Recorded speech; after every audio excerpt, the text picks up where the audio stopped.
Alrighty, folks, welcome to the last episode of 2021 of YWC Football Talk. This is episode number 141. I wanted to try to make it to 150 by the end of the year. I didn't do it, 9 short, but it is what it is. But anyway, guys, for the very last episode of the year, I've got a good one. Joining me today is Phil, Nightmare 10, and joining us poolside from Miami, who is down there for the Orange Bowl, Joe Provost, noted Michigan Wolverine superfan. Boys, how are we doing today? Doing great, man. I'm not doing as good as I'm not living as good as Joe, but I'm doing great. Doing great, actually. Doing great. Yeah, it's hard to complain. The weather in Florida is great, and have you both attended WrestleManias here? Yeah. Yes. So I don't know where the game is. It's at Hard Rock. Is that Hard Rock? Okay, so I don't know. The only thing I don't know is I watched WrestleMania 28, but is that the same stadium? I thought they've just basically done a huge facelift to it. So Sun Life is Hard Rock. Yeah, they added the canopy stuff because people for the Dolphins games and that were getting too hot. Oh, okay. But other than that, it's still the same thing, just upgraded. Okay, all right. Yeah, so I've been there. Yeah, long time ago now, but God, that does seem like forever ago. It does. It really is when you start. Well, we'll get into this. There's something else I'm going to say too about once we talk about it. But yeah, time's flying, man. We're getting old, or I am, anyways. Exactly. But anyway, guys, unfortunately, I hate doing these on podcasts, but you know what? Sometimes you have to do it. Start with the bad news of, unfortunately, yesterday at the age of 85, I got to say just icon of the game, John Madden, passed away at the age of 85. No matter how old you are or no matter when you started watching football, he had an impact on your life, whether it was you watching him and Pat Summerall call games or even hey, look, the face of, they don't call it like how you see like NBA 2K, NHL 22. No, the games are always called Madden. When you refer to playing it, it's never, hey, let's play the NFL game. No, it's, hey, you want to play some Madden? So it's just an unfortunate circumstances, but like I said, a true icon of the game of football. Yeah. I mean, Joe, I'm not trying to jump on you, but I'll talk first. But Madden was a huge part. We were just talking about how I said I wanted to get into this, but how old I feel. So someone posted, I can't remember who posted it, so sorry for not getting the right credit. It was one of the sports channels. I don't think it was anybody one of us or nothing like that. But they posted a picture of all the Madden covers, and I didn't even realize there was so many Maddens before I played Madden. Because I played Madden in I think the first earliest I played was 99. I think was the earliest. Maybe 2000 was when I really got into it, and I've played every Madden since. But there was several before that. But he was very integral, and I obviously knew him from the game before I knew him in the game, the real game, So, but it made me want to learn more about it because I mean, here's the iconic voice, EA Sports is in the game, and then here comes Madden, talking to you and stuff in the older games, not so much the newer games. But then also I remember you mentioned him with Pat Summerall, but I watched him with Al Michaels. That's the John Madden that I got to see the most of. Now, honestly, that was towards the end of his career, as far as that's when he ended. And then he did, I think the Patriots Super Bowl was the last Super Bowl that he did. The Patriots' first Super Bowl was the last one he did. That was the last one with Pat, I believe. He did. I want to say he did. Sorry to cut you off, Phil. You're good. I think he did a few with Al. I remember seeing on a video. I think he did the one where the Bucs won, the one that was the Buccaneer Raiders Super Bowl, and I think he did. Okay. I want to say, I think his last one was the Santonio Holmes catch.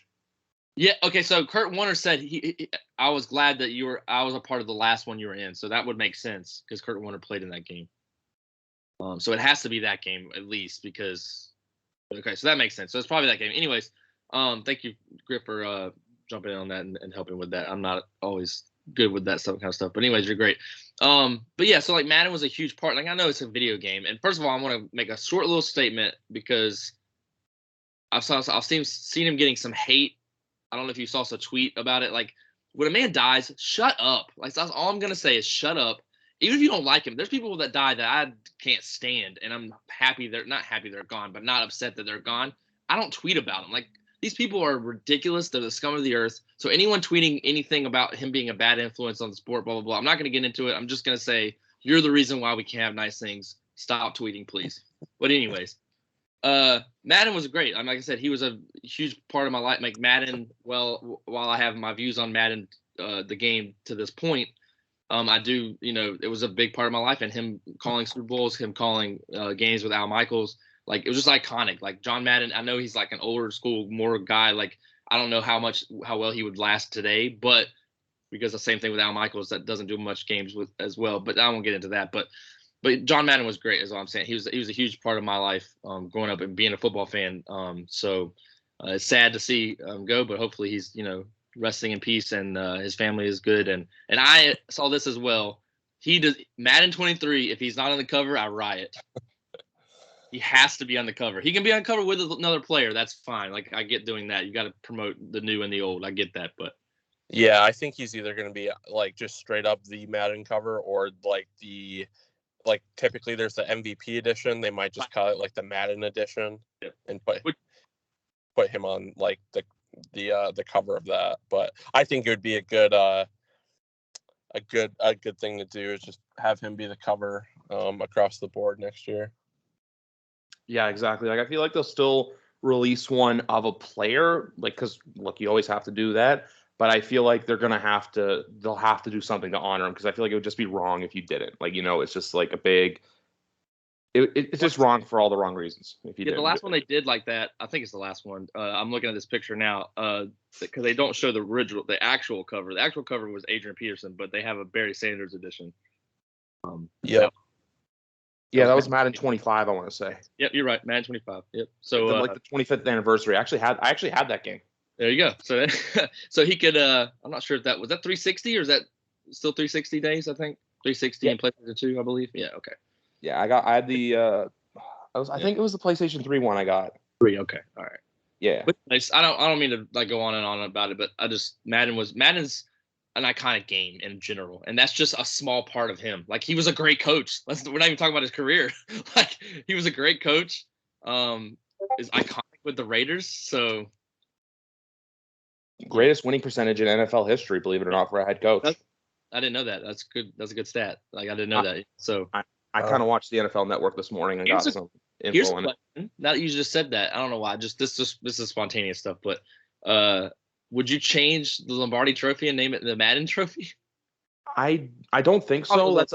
I wouldn't think so, just because like I think it's always Lombardi. It's like you're not gonna. There's certain things you wouldn't change. It's like how some people want to change the NBA logo from Jerry West to like Michael Jordan or Steph Curry. I think they'll leave the video games, but I feel like if anything, maybe rename the Coach of the Year award after him.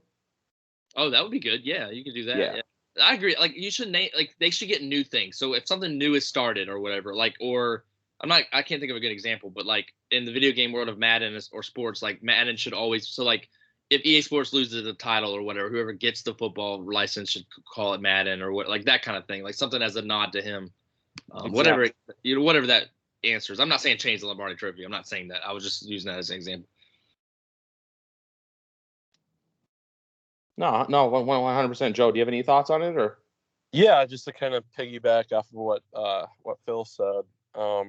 Yeah, Madden, the video game. We'll start there. I specifically remember my first Madden. It was 2001, actually for the computer. And then I remember this vividly. And then the following year, we got I think it was a PS2.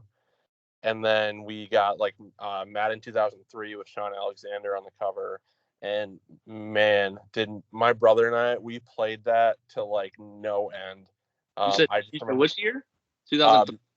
Yeah, that one had like Sean Alexander on the cover, I believe. No, Marshall Faulk was on the cover. Yeah. Or Marshall Faulk, you're right. I think was he the next year? No, he was 07. He was a few years later, but he was a few years later. Okay. Yep, and then the 01 one I'll always remember because the little computer, like the cases that like computer get, like they were like CD cases. Yeah. Back when computers actually took CDs. Speaking of feeling like really old, right? Yeah. But they that one was Eddie George for sure. I remember that. Yeah, 100%. Yep, it was. So yeah, always a big Madden guy, for sure as far as the video game. And then, like you were saying, Phil, like a lot of people, I feel like commentary-wise, you either dug Madden style or you didn't. There was kind of really no in between, and I was always fine with it. Like, never had any like problems. I know a lot of the things that he was kind of like people would say he would state the obvious a lot. But sometimes it's just color, hard. Though. He was also color too. Don't like not to interrupt. Yeah. Sometimes it's just hard. It is what it is. But I felt like he gave great JR's insight. a good example. I feel like. Yeah.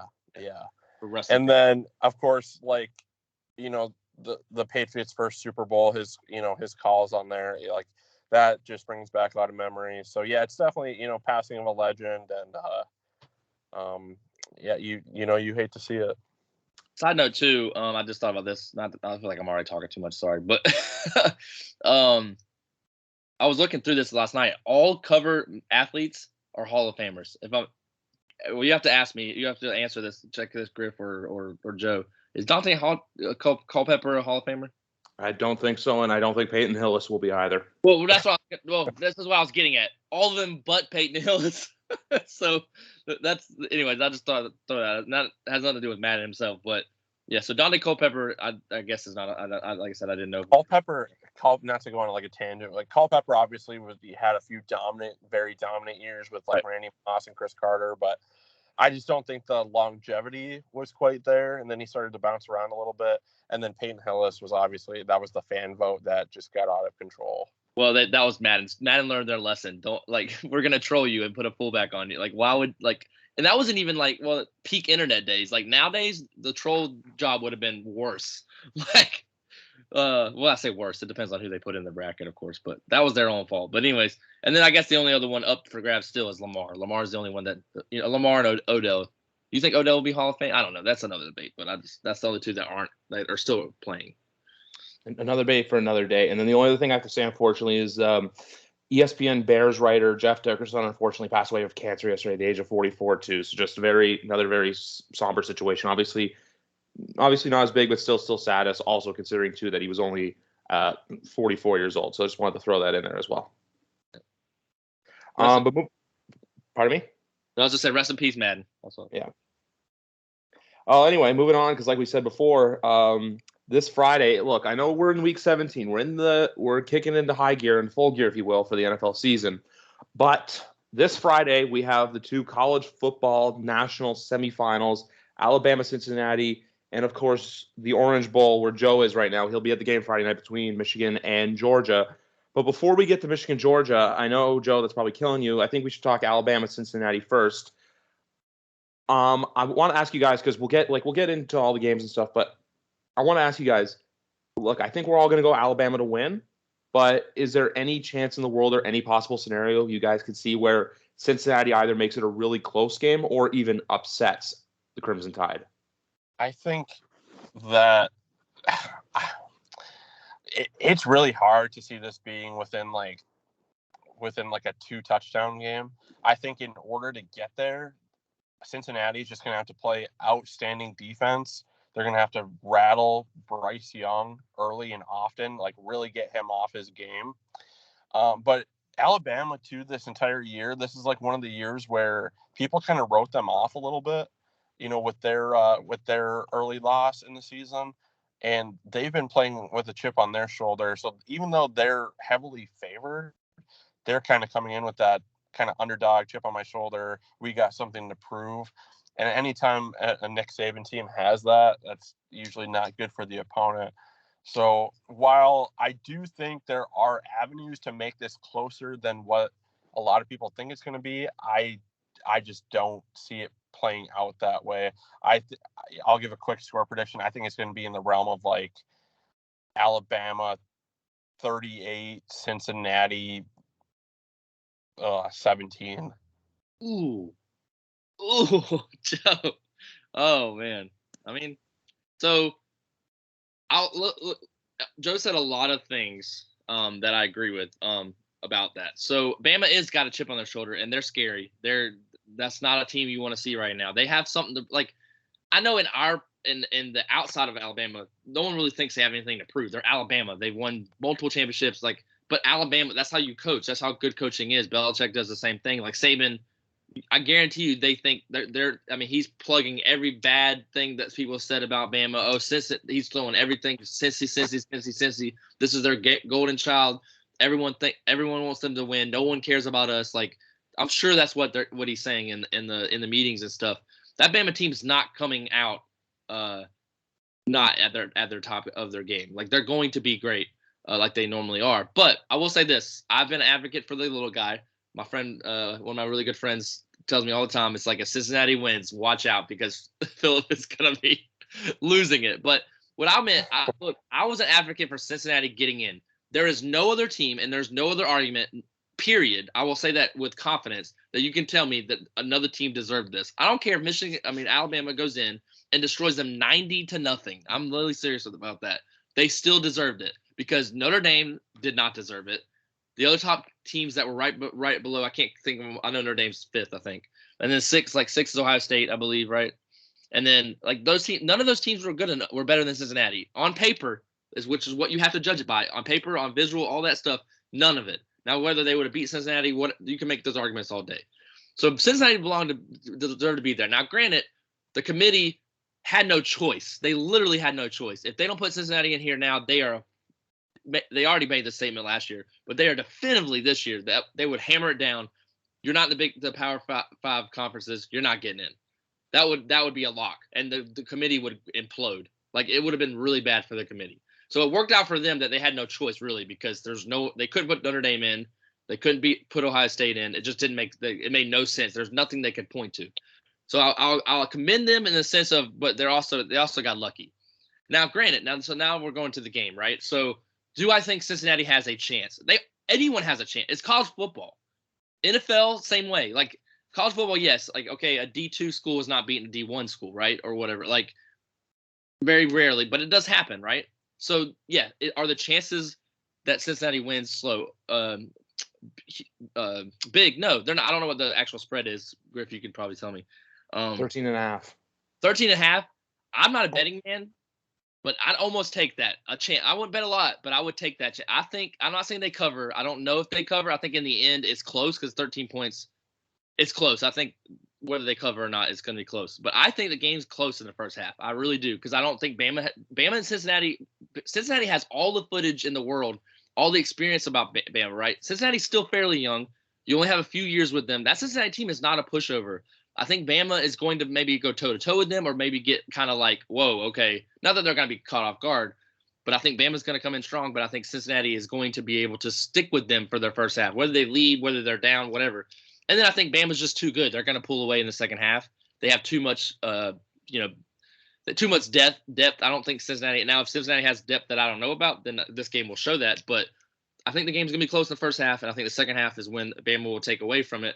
And whether it's 14, 21 points, like I don't think it's going to go. I don't think it's going to be a big blowout because Bama hasn't really blown out really solid teams. They struggled to beat Auburn, which I know Auburn is a rival and everything, but they struggled heavily in that game. So that's just the last game we know from Bama, right? They played Georgia, and they beat Georgia, which that's a whole. I'll get more on Georgia in the next game, but like, I do think Bama wins. To cut myself off, I do think Bama wins, but I think it's more of a like Cincinnati has a better chance than people are going to give them. If Cincinnati wins this game, forget it. The playoff system as we know it will never be the same, and I want that. I don't think we're going to get that. But I think if Bama blows them out, I think that gives the committee like, see, we put Cincinnati in, big power. They're not a Power 5. That's what you get. But no. But anyways. On to me now. With this game, I'm gonna go like a similar route, but I honestly believe that there is a chance. I think Cincinnati does cover. I think that it's gonna be, but the only way I can see it for sure happening is if they get the ball first and you know what, you punch Alabama in the mouth. Kind of like what we saw Auburn do, kind of like what we saw Texas A&M do. This team is beatable. Now, I'm saying, yeah, is Texas A&M better than Cincinnati? I don't know. Texas A&M is still a great school. I would say, though, hand over hand, that Cincinnati would beat Auburn in a one-on-one game. We saw Houston take care of Auburn yesterday. But when it comes to this game right here, I think it's just one of those games, where it can stay close, but then you kind of see Cincinnati just pull away and get those, just Bryce Young throwing those bombs like we saw him doing against Georgia. This game ultimately is going to come down to how do the Cincinnati defensive backs match up to guys like Jamison Williams. Obviously, John Mechie's not playing in this game, which is big. And then also to how does the Cincinnati D-line hold up against Alabama's offensive line with projected first-rounder Evan O'Neal on it. and just other weapons all over. That's the thing that's so laughable. And also to Slade Bolden too, for Alabama's gonna have to step up and have a big role in this game. But when it pertains to it, yeah, it's easy to bet Alabama on the money line, but I'm going Cincinnati to cover just to, you know what? Because I also don't want to see them get their ass kicked and then everyone go, oh, see, told you we should have put Oklahoma State in. Oh, we should have put Ohio State in.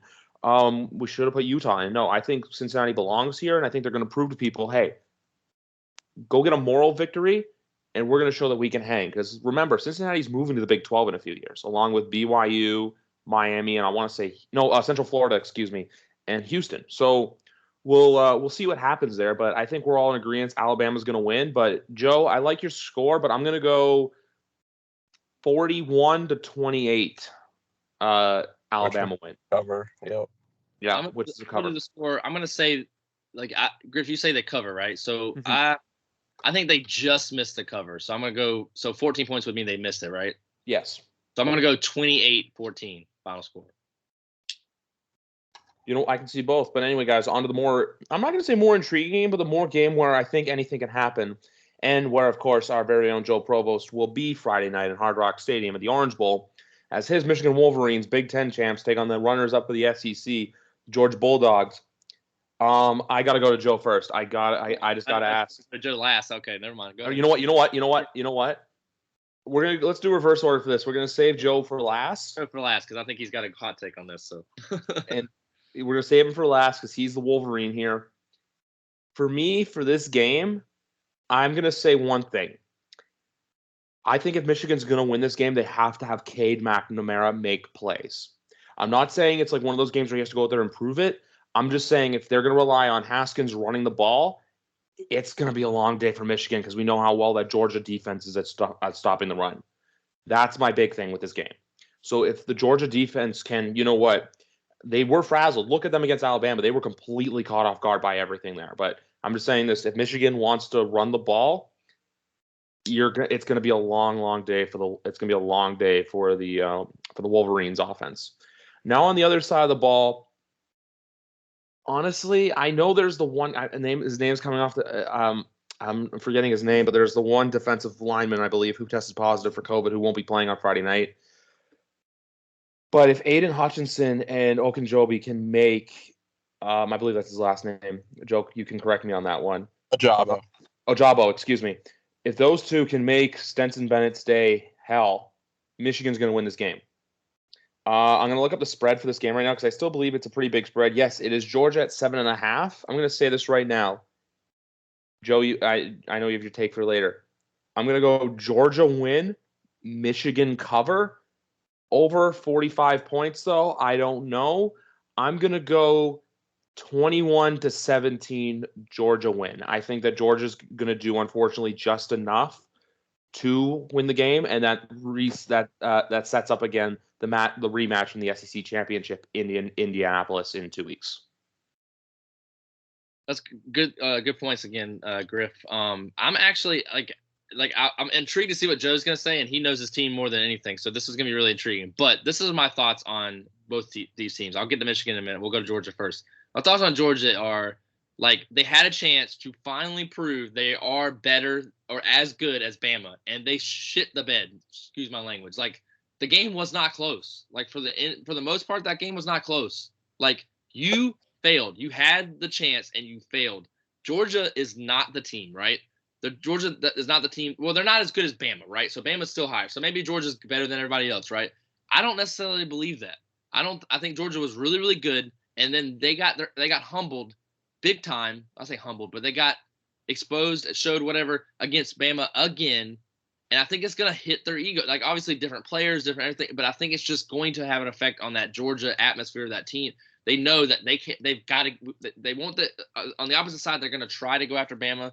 They want to get Bama again. They want Bama again, but they're going to look, whether you can call it whatever you want to call it, getting caught ahead or looking behind them, whatever. They're not ready to face this Michigan team, a team that now merging into them got the monkey off their back. John Harbaugh, is John or Jim? I always forget which one is which. Jim. Okay. Jim Harbaugh finally got the monkey off his back. He's made Michigan in the conversation, but not over that hump. Now they're over the hump. They're in the college football playoff. the momentum is just, it makes too much sense for the Michigan not to win it all. I have Michigan, spoiler alert, but I have Michigan winning it all, period. We'll see what Joe says. Maybe that changes my mind, him being a Michigan fan. But I think they win. I think they beat Georgia. I don't know what score. I think it's still close because Georgia's got a good team. They have a good defense. Regardless, I don't know what players are out and what players are not out. That's the only thing, unfortunately. But I'm going from what Griff has said. So, like, I think Michigan wins by 7. Like, so I'd say, like, we'll still keep it in the 20s. I don't think they're going to be able to score 30 on Georgia. So I think maybe let's just say 24-17 Michigan, something like that. But I think Michigan wins this game and they go on to play Bama, and I'm ready for that matchup. Yeah, I mean, you guys both bring up pretty valid points. One thing to watch out for that just sprung up, he's mocked to be about second round, maybe third round pick. But Michigan's top corner / safety, Daxton Hill, apparently tested positive over Christmas, and he stayed at school. He's up in Ann Arbor right now, and he may or may not have to, if he can clear with the new 5-day test rule, he would be eligible to clear the night before the game. So he might fly down private the night of or the morning of the game. So that is one thing to keep an eye on. He is a dynamic cover guy. He's not a true corner. Definitely better suited at safety, but with Georgia's freak tight end, his name escapes me at the moment. I'm sure I won't forget it here soon after the game, but that dude's really, really good, and he would be kind of the guy that would almost like stick on him, like wherever he goes, that's where Dax is supposed to go. So that's one thing to keep an eye out for. I don't really have that changing. I'm not going to change anything because I don't know for sure that he is not playing. I think the over-under score-wise is a little bit high considering both teams, especially Michigan, love to run the ball. What does that do? Even in the college game where the clock stops on first downs, that really shortens the game. For it to hit that over-under, I don't see these two teams going into like a shootout. I think it's going to be, I don't want to say boring, but if you are all about offense, if you're a Big 12 fan, this isn't going to be the game for you. That's kind of where I kind of feel this, how I feel this one playing out. Like Griff said, Stetson Bennett, versus Cade McNamara. The quarterbacks in this are going to be huge. Obviously, McCarthy's probably going to get 7 to 8 plays, if not more, if Michigan comes from behind, because he gives them, while his floor is lower, his ceiling is higher.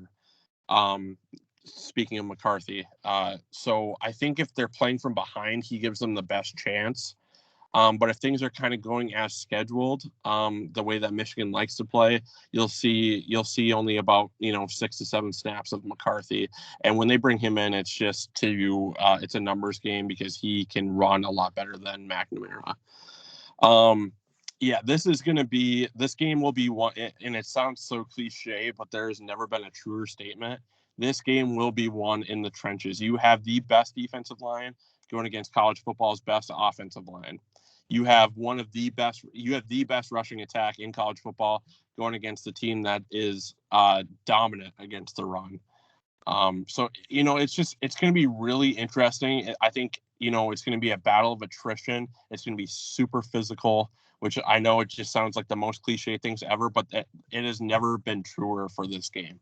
With all of that being said, I do have Georgia coming out on top, and I would love to see nothing else but that.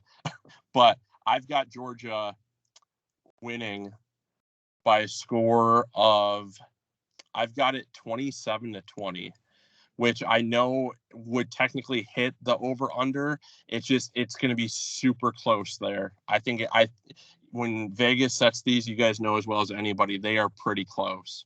But that's what I have, 27-20, Georgia winning.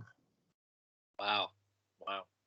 I mean, it's a game that could go either way. It's very hard to call, and both teams have something to prove. I mean, Georgia can't win the big one.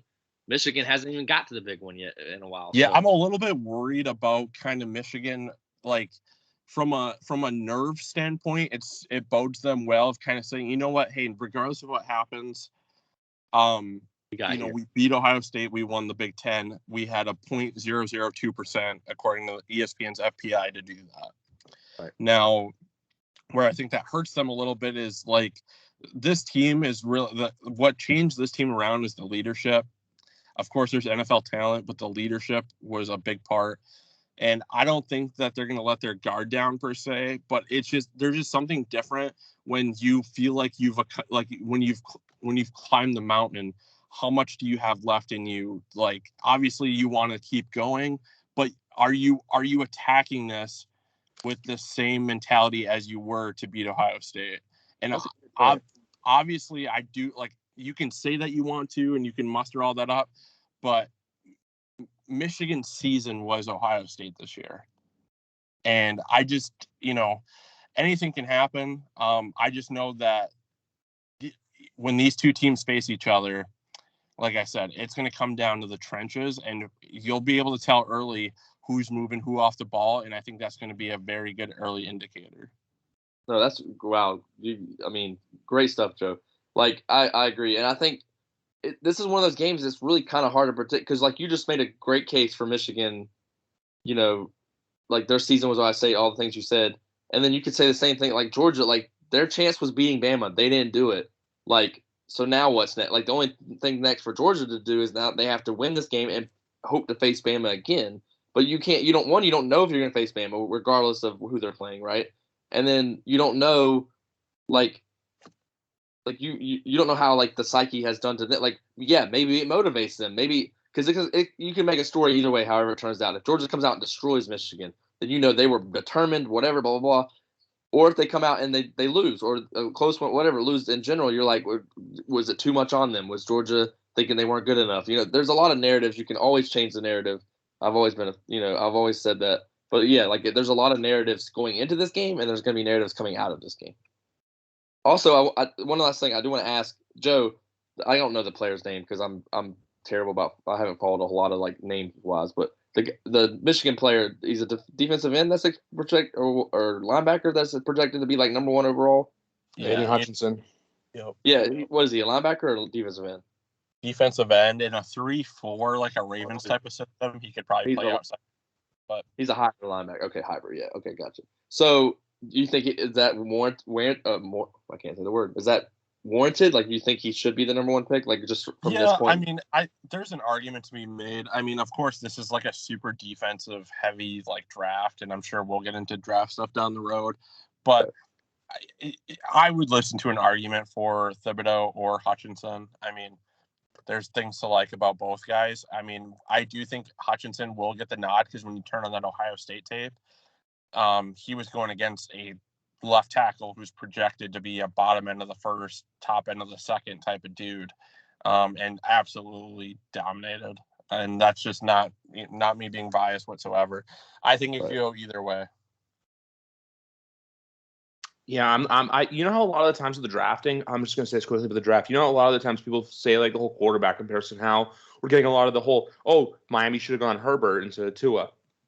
I think with this draft, 1 and 2, Thibodeau, Hutchinson, I feel like whichever way you go, there's not going to be a win-lose scenario. I think it's going to be a win-win scenario, kind of like in 2019, how, hey, Arizona's happy with Kyler Murray and San Fran's happy with Nick Bosa, I know they're obviously quarterback, defensive end, but I feel like that's how I feel like this draft's going to be. And also, too, with this draft, it's a lot more about what your team needs than what you want to draft. Right. Yep. And the only thing I got to say about the bowl games obviously there's actually one that's starting right now between, I believe, Virginia Tech and Maryland. Yep. Yeah, the Pinstripe Bowl, Maryland and Virginia Tech. And then there's some other ones that intrigue me, like Michigan State, Pittsburgh tomorrow night. But the one that really intrigues me is Saturday afternoon, Pasadena, California, Ohio State, Utah. I feel like this is going to be a hell of a game. I think this is a game too that people are – I know, Joe, you hate Ohio State, but I think this is a game that people are really underrating. I feel like a lot of people kind of see it and they're like, I don't know what to think about it. But I think there's a chance Utah could upset. Yeah, and I don't even know if I like not to like. I kind of pride myself in being as objective as possible and putting fandom aside as much as humanly possible. Um, I think I don't even know that I would call it. Is there a spread on that currently? Because like Ohio 4.5. State's five.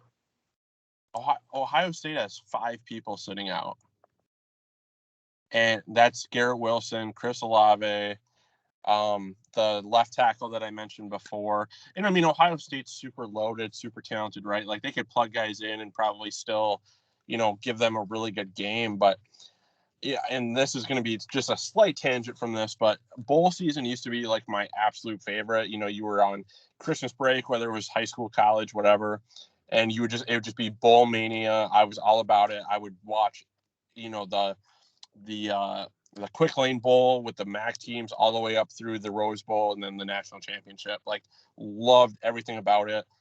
Bowl season the last couple of years, and this year's no different. COVID hurts it a little bit more, I think, but with the sit outs and all that, and I'm not like one of those bah humbug guys that are old school and rah rah, like you shouldn't be sitting out like that. That's not what I'm arguing. Unfortunately, it's lost its luster, and I think that's where expansion has to come in a little bit. No, Yeah, I completely get that. No, I was just saying. I think Joe's right. I've been look. You can go to back to the YouTube take days of me and Markeem. Like Markeem convinced me that like 8's just not the answer or whatever. But I think it has to go to 8. Like, just to comment on that, because the bowl season is suffering because of it. Like, I mean, obviously I know, like, so there's some big games that, like you said, like I'm gonna be honest, I don't care about anything else. Like, if my team was involved in it, great. Like South Carolina's playing North Carolina, like I will probably watch that game because I haven't been able to watch that many games. I'm off tomorrow. That game's tomorrow. I'll probably watch that, have it on the background, whatever. My boys, Coastal Carolina, did work. They got a big bowl win. So I'm proud of them. First bowl win in university history, however you want to say it. So that was a big accomplishment for us. No matter who we played Northern Northern Illinois. Sorry. So I might be getting that wrong to be honest, but I can't remember. It's NIU or something. Northern Illinois. I was right. Okay. So yeah, but like the bowls just aren't the same, and I think like you look at the big games like Grant. I mean not Grant. I just texted my friend. Sorry, that's why I was thinking of that. Griff just said it best. Ohio State or Utah. That's a big. Can Utah match up against Ohio State? Is Utah legit against a team like that? I mean, those matchups, like Joe was saying, every year. I remember UCF. You remember those days? Like UCF, are they good enough to be in the thing? And then they went and who they beat? Georgia? No, not Georgia. Was it Georgia? They beat somebody. I don't know. It's not. Wait. I spaced out for a second. Which game are you talking about? UCF, when they were like dominant, and then I want to say LSU. It was who? I think it was LSU. No, was it? They beat LSU in the Fiesta Bowl a few years ago, I believe.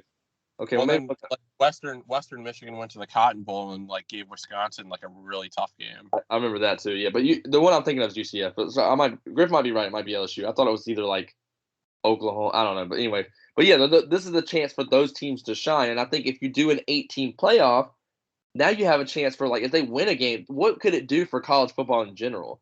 So I'm looking at it more like yes. There's probably like 2 or maybe 2 maximum, maybe 3 teams that are even going to really be national championship contenders of being able to play multiple games.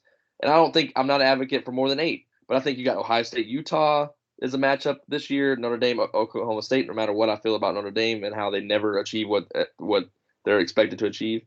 But those are big games. They are now going to, no one cares. Like obviously COVID has a lot to do with it, like Joe said, but anyways, that was just my point. I think there's the smaller games are going to be the smaller games. Like that's like like the Duke's Mayo Bowl, which is North Carolina versus South Carolina.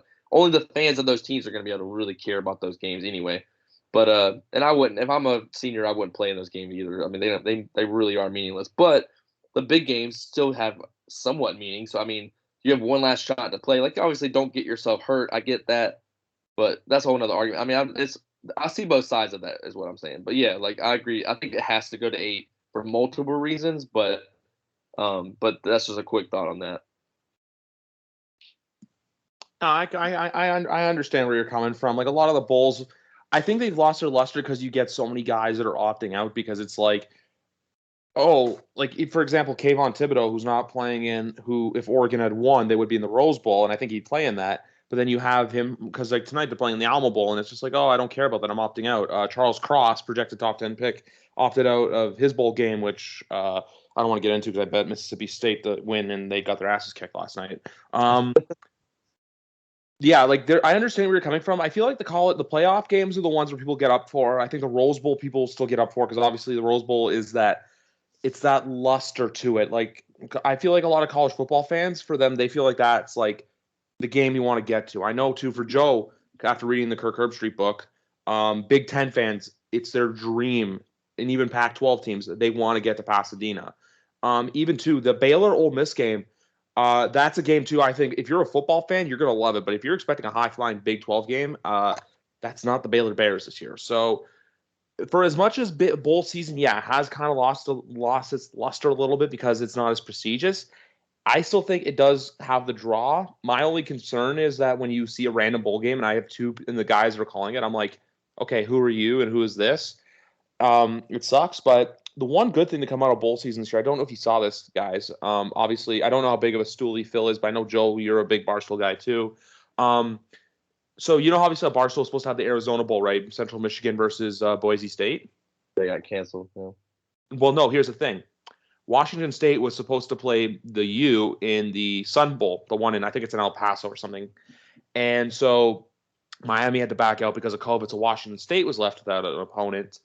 And so Central Michigan yesterday went on about a 5-hour bus ride from Phoenix to El Paso, Texas.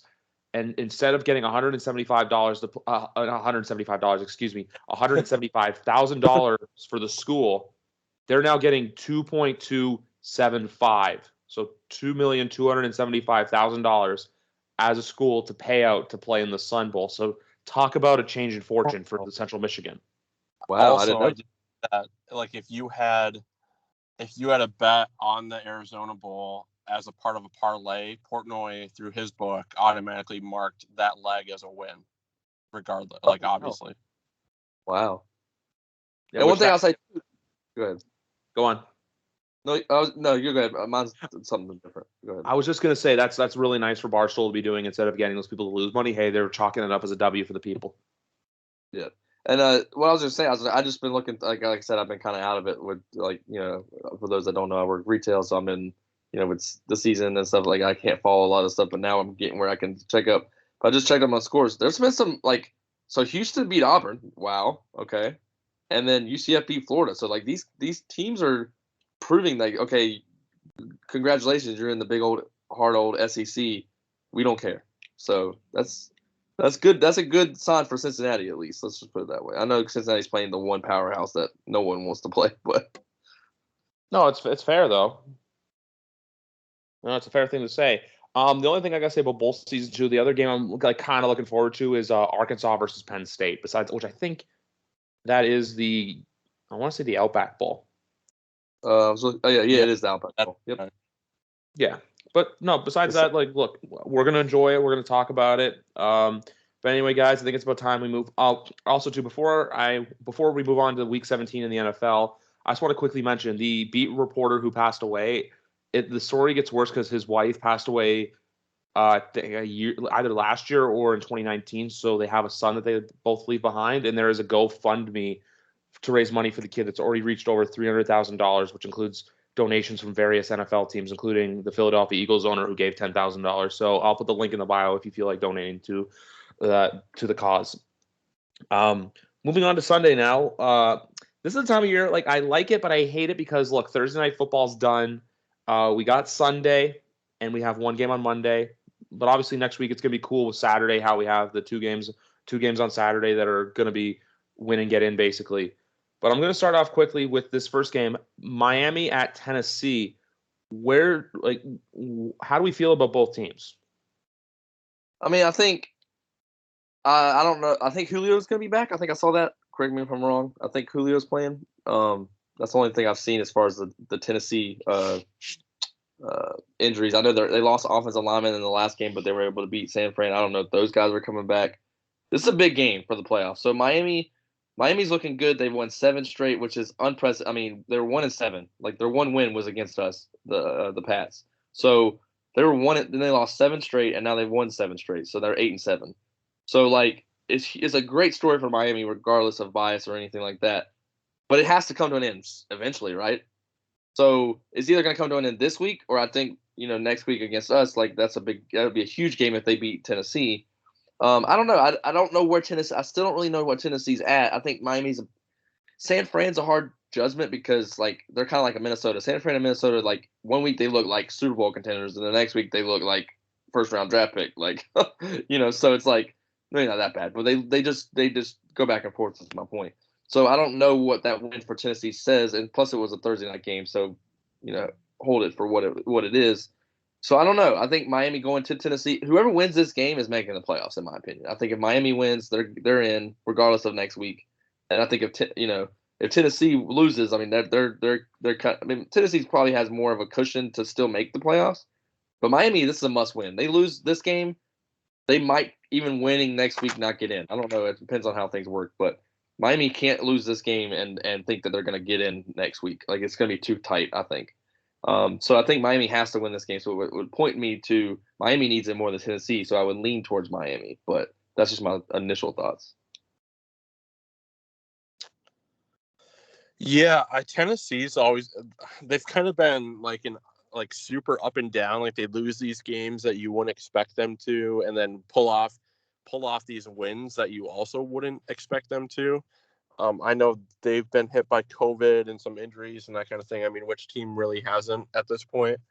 On the flip side, you got the Dolphins, who I'm not going to go out there and say like Tua, all of a sudden like Tua is the guy and this and that. But what I can appreciate is they found a system where he can thrive in. And I think that's as important as anything sometimes, not only in just football, but in sports, putting people in a position to succeed.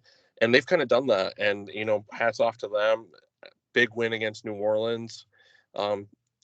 So, yeah, I think this one's really a toss-up to me. I'll probably ride with Tennessee. Eventually, I think that flame kind of burns out. But watch out because that Tennessee secondary is not good, and Waddle is very good. That's a very good point. Very good points from Joe. Like you're right. My whole thing with Miami is when I look at their wins and losses, it's just they haven't beaten anyone that's been impressive over the streak. And I don't mean that in a bad way. I just mean that if you look at all the quarterbacks they've played, it's been backups, rookies. Monday night they played the depleted New Orleans Saints team, and without the pick six, that's still a very close football game. That being said, though, if they do go out there and beat Tennessee on Sunday, it's going to say volumes about where they've come as a team. And you're right. I think this is honestly whoever wins this game is getting in. And my only fear right now is that, and Big Rat brought this up to me months ago, Phil, from our perspective as Patriot fans, is that week 18, it's going to be Miami and New England, and like winner goes in and like losers eliminated from the playoffs, which that scenario scares me, but hopefully all else happens. But I'm going to go with Tennessee to win this one, mainly too because, Phil, I don't know if you saw this for the past, but if either Miami or Vegas lose and New England wins, New England's in the playoffs. That's all I have to say about that. Say that one more time. If New England wins on Sunday, Phil, that means one of Miami or Vegas have to lose. If one of Miami not has to lose, if one of Miami or Las Vegas loses their game, New England clinches the playoff spot. And see, that's why. So I was right. So I didn't know that exact stat or that exact point. But what I was going to add to what you said about it being a winner goes in, I don't think that's going to happen because unless we lose the Jags, we could lose the Jags. Things happen. Random. I mean, the Jags are playing for just heart. We shouldn't lose to the Jags, but we'll get to that in a minute. But if we beat the Jags, like we're in. Like I mean, there's even losing against Miami, it's going to take a lot of tiebreakers and a lot of other people losing to not get in. So I think all that Pats have to do is beat the Jags and they're in my opinion. That's just not a person. That's not a bias. That's just in looking at it.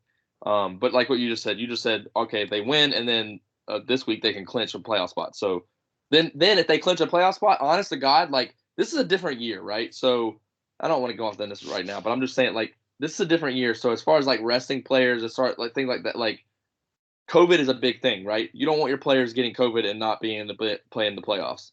So that's going to be a big factor, I think, in playing players or don't playing players. Like yes, New England is a team that needs momentum against Miami. This is just one example. There's going to be other teams that need momentum, but are they going to take the risk of losing momentum and making sure guaranteed that their team stays where they're at? They just don't even let if they're playing away game, some of them might have home games. If they have home games, it'll be different.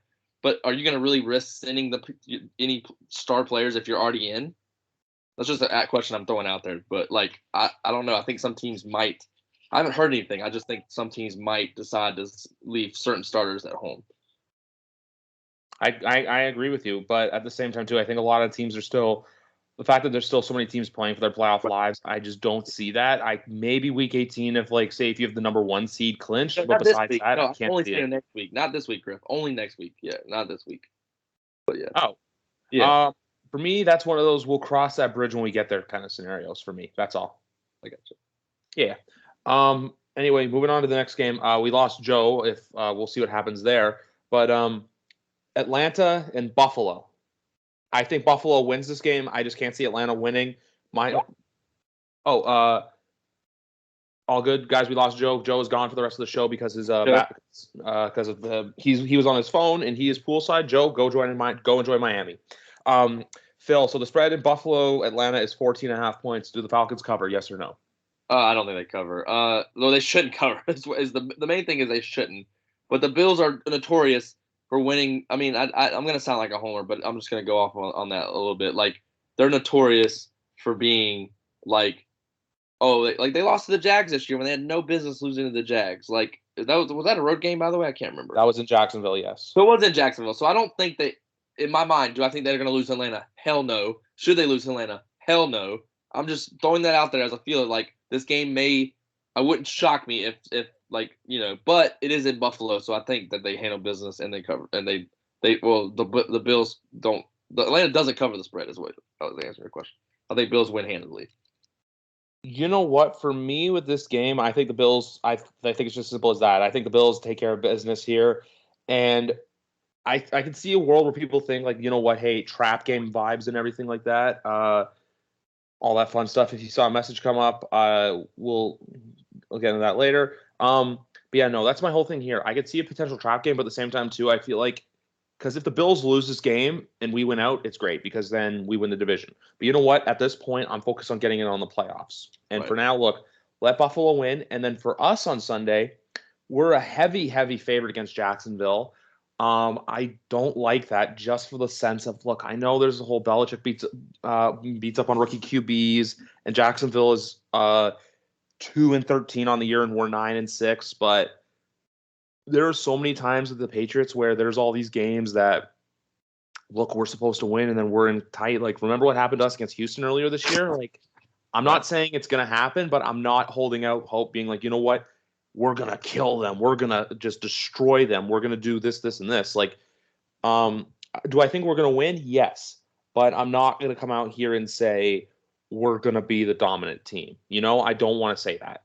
No, and I think Griffey, that's perfect because I was thinking this while you were talking. I was at the Carolina game for I don't know if I've been on since then. I think I have, but I was at that game, and that's a game that had they had a competent quarterback, that game would have been a lot closer, and it was already kind of close. It was not. They never really had a chance because we knew Carolina's offense wasn't a threat because Sam Darnold was terrible. So, but that game was still within reach as far as points wise, right? So I think that could be that case with Jacksonville. But the only thing I'll say, even though the record does not back this up, it's a lot harder to do that on the road. So Houston, that was in Houston, if I'm not mistaken, right? Yes, it was in Houston. So that was in Houston. Those teams, it just happens. You can get trapped a lot easier when you're going on the road, if that makes sense. So that's why I said about Buffalo. Had they gone on the road to Atlanta, maybe we see because Atlanta's fighting for a playoff spot. So that's what I was getting at, where Atlanta doesn't actually need to win, but I still don't think they will. But going back to ours, Jacksonville's not fighting for anything except for heart. They want to prove a lot, proving that they're better than what Urban Meyer pretty much put together or whatever. So I think New England wins. I don't think it's going to be a blowout or anything because I don't think New England's going to try to do that. I think New England's going to get the win and move on. That's this game. I don't want to say this game is meaningless. I don't think Bill Belichick thinks this game is meaningless. I'm not saying that, but this is a win the game and move on. It doesn't matter what you look like. Don't get players hurt. Mac Jones, if you get a 2-touchdown lead, take Mac Jones out at this point. He needs the reps. So obviously you wouldn't take him out till later in the game. But like what I'm saying is like this is a game where you just need a win. Because if you win and we'll get to these other games, the two that you said we need either the Raiders, not both of them, just one of them, right? Yep. Yeah, so either Miami has to lose, which is very possible. They're playing on the road against Tennessee. And then you have Vegas, and we'll get to that game in a minute. I don't want to spoil anything of my thought on that game at Indy. So they're both playing on the road, Miami and Vegas. The fact that both of them would have to win on the road is very unlikely. So that's why I'm saying, like, I'll get to those games. I already picked Miami, but looking at those games, like, I think I'd pick Miami, but I picked Tennessee. And I picked Miami, correct?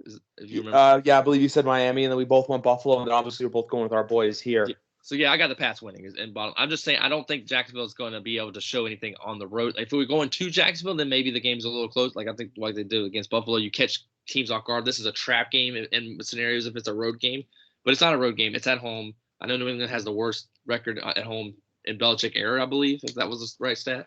But the Pats are going to win this game. It's going to come. It's not, like I said, it's not going to come down for us to make the playoff because we're going to win, and we'll predict the next game. But the next game that has affected this. But so we'll see. But it could, maybe not. Maybe I'm wrong. Maybe it still comes down to not clinching it, but having to win next week. So we'll see. Exactly. My whole thing with this is I'm going to quote two songs. This game for me is just it's like taking care of business and then on to the next one. That's all it is for me. Just taking care of business. Exactly. That's why I quoted "Taking Care of Business" by BTO, and then just like Jay-Z says, on to the next one. That's literally all this is for me. Just like play this game, win, get out of it, and you know what, move on to Miami. Next up is a good one though because it is Vegas and Indy. Like I said before, we need just one of Vegas and Miami to lose this weekend. Both teams still fighting for their playoff lives. Both are sitting at, I want to say both are at 8-7 right now because both got wins this past weekend. And because Miami right now is 8-7.